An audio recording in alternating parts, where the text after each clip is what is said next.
Good morning and welcome to the weekend reading. It's been an intense week for me, and I appreciate your understanding and being with me on it. So today we're going to be using the Psychic Tarot for the Heart, created by John Holland, and the Goddess Guidance Oracle cards, created by Doreen Virtue, to do the weekend reading. And yeah, the big reminder that came to me during meditation over the past couple days is one, that we heal ourselves. So if we get overwhelmed by grief, problems, things going on with our friends and family, things going on out on the planet, social injustices, weather phenomena, any of those things can easily get into our energy field and overwhelm us, especially when they affect large groups of people. And if you're sensitive to the planet's energy, sensitive to people on the planet's energy, all of these things that have been going on can really just wear you out. But we have the power to heal ourselves. We were created that way. Our bodies, you cut it, it bleeds, it forms a scab, it heals itself. Our energy field is the same way, and us as a whole are the same way. So you can totally connect with the earth and ground out energies out of your aura, out of your energy field. You can connect with the cells in your body and re-energize them. And there are techniques to do that. And I'm sure that you can find them online, but they're also in books and different things. But really just that the key is the intent. When you set the intent to clear your energy field and set the intent to heal yourself, and you sit in meditative prayer or just ask and really want it and believe it and receive it, then it happens. So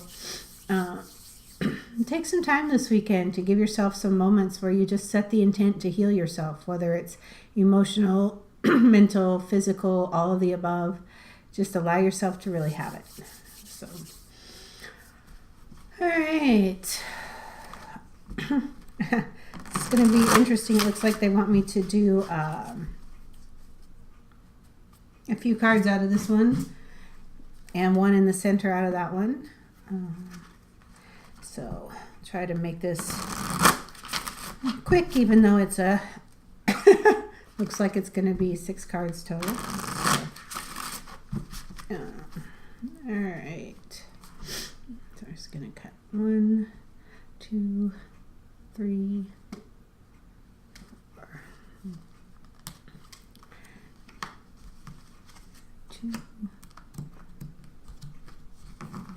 3, 4, and 5.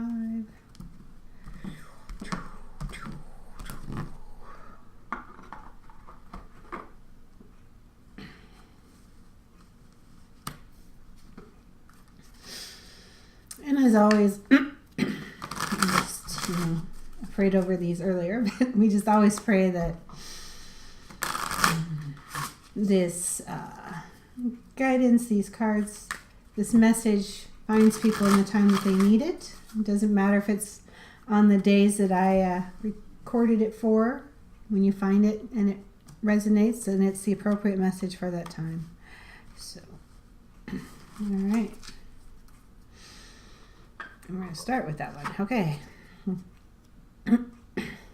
Diana, focused intention.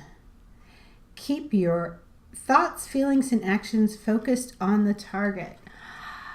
I really have been noticing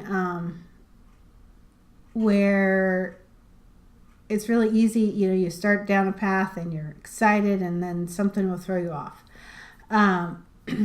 And getting back to that path or resetting and being focused on it, mentally, sometimes it's easy to task ourselves to do that. But with the enthusiasm and the energy that we had built up for it, sometimes that takes a little bit more conscious, directed effort. It's like, oh, I remember being excited about that. What made me excited about that? Can I re-tap that feeling within myself to regain that enthusiasm, even though it may not be exactly the same because we've moved a step or two forward. But when we really can tap that enthusiasm we had and that we do have for something, then it's easier to stay on track for it and to bring our focus back to it. And just to keep it in mind that that is the goal. And if there's all these other emergencies or distractions, sometimes we have to say, is that really my priority? Is that really what I need to be spending my time on? Is that really where I want to direct my efforts? Or do I want to stay on track with where I was headed? It's not to say, they're telling me that sometimes we're stubborn and we stay attached to a goal or a process that really isn't what we're enthusiastic about, that we use it as a shield or a distraction to protect us from taking the risk that we're really excited about. So keep that in mind as you're as you're looking at your priorities and your levels of enthusiasm. If you're not enthusiastic about it, is that really your priority, or are you just using all of that as a distraction from having to tap into and take a risk towards something you really are excited about? And all right, I'm just going to turn these all over at once, and we'll see where we are. Okay, so we have the 5 of the physical, feeling alone. 6 of the mental, healing begins. 9 of the heart, dreams coming true. 3 of the spirit, taking the lead. And 20 in the major arcana, blossoming.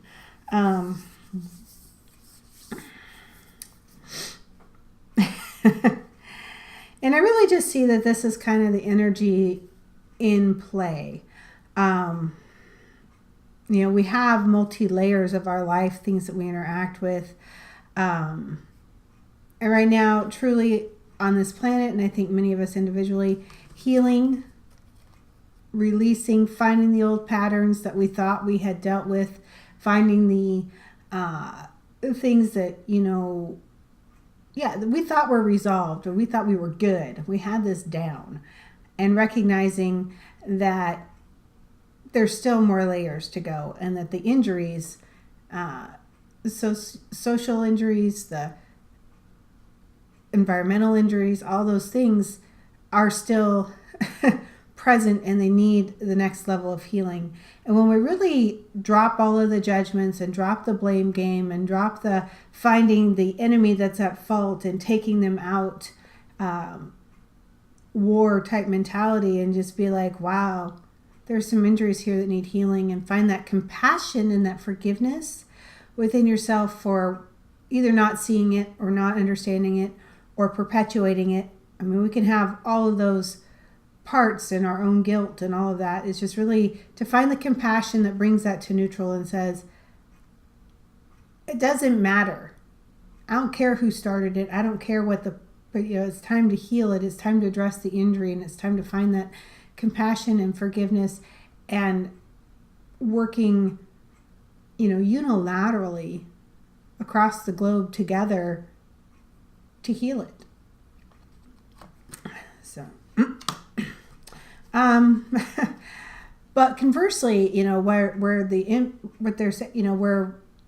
the solution lies in working globally and unilaterally and connecting and working one on the other, a lot of times we feel isolated, and we feel like we're the only one that cares, or the only one that's being affected by something. And it's just really to notice that that's your choice of perspective. That's your choice of getting into a mental game or a different thing. If the friends you normally connect with, or the social group you normally connect with, or your family, or those aren't easily there for you, then it's, take the next step out. Find somebody else, find a group, find people who are going through the same thing, who are interested in supporting the healing steps, who are interested in the same things that you have enthusiasm for.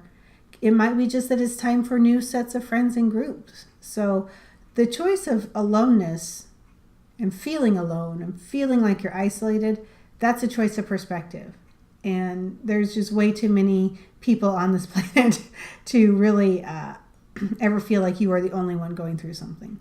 So in that case, it's your job to reach out. And sometimes that's the hardest thing.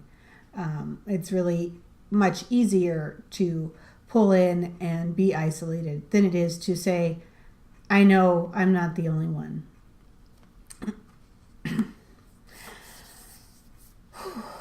And those are kind of the outer influences that are going on. A lot of energies of separation and hurtfulness. But really underneath all that, and where we are, that kind of keeping your thoughts and attention focused on stuff, is that as an individual and as a spirit on this planet, with the gift that you have to give, you've got things are working out. You have the potential to bring all your dreams into play and to realize that you can have them, and once you attain them, that it leads to the next thing. It's not an ending. It's a transition. It's a change. And that you get to have the next dream. I know there's a lot of people who are afraid to take the risk on the dream, the thing that really gives them that enthusiasm, because they're afraid that either it won't work out and then they'll have nothing left, or it will work out and they'll finish it and they'll have nothing left.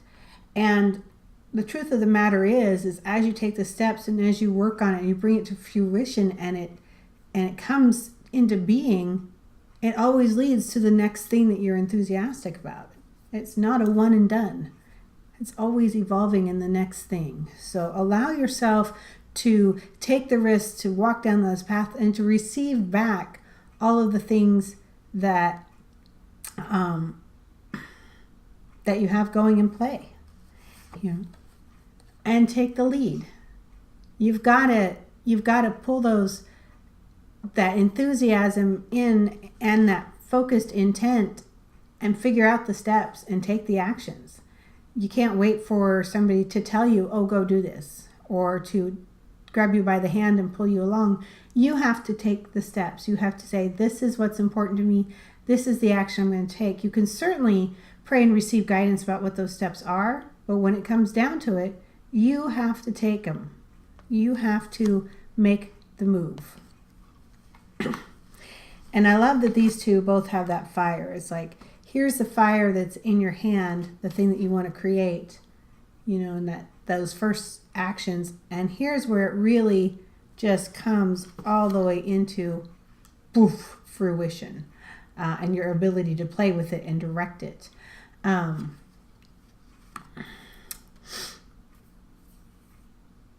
really, we feel like we have to control things a lot. And there is self-control and there is directing it. But sometimes, you plant a seed, you plant a flower, and it grows and it blooms.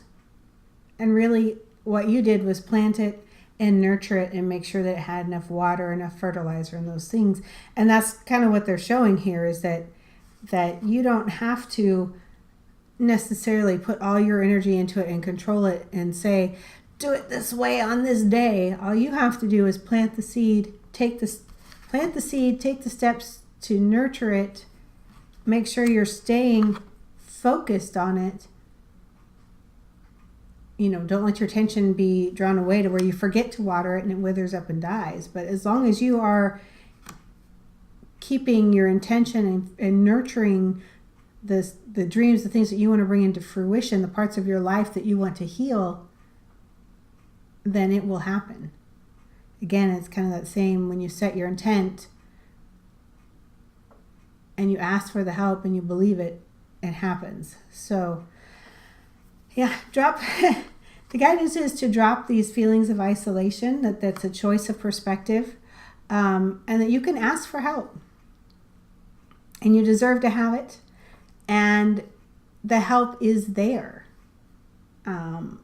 Sometimes there's a feeling of like we ask for help and somebody offers help and it's not really either what we thought we wanted or isn't quite the right thing. And so there is discernment in that. Is the help being offered something you need to look at receiving, even if it's not what you thought you wanted?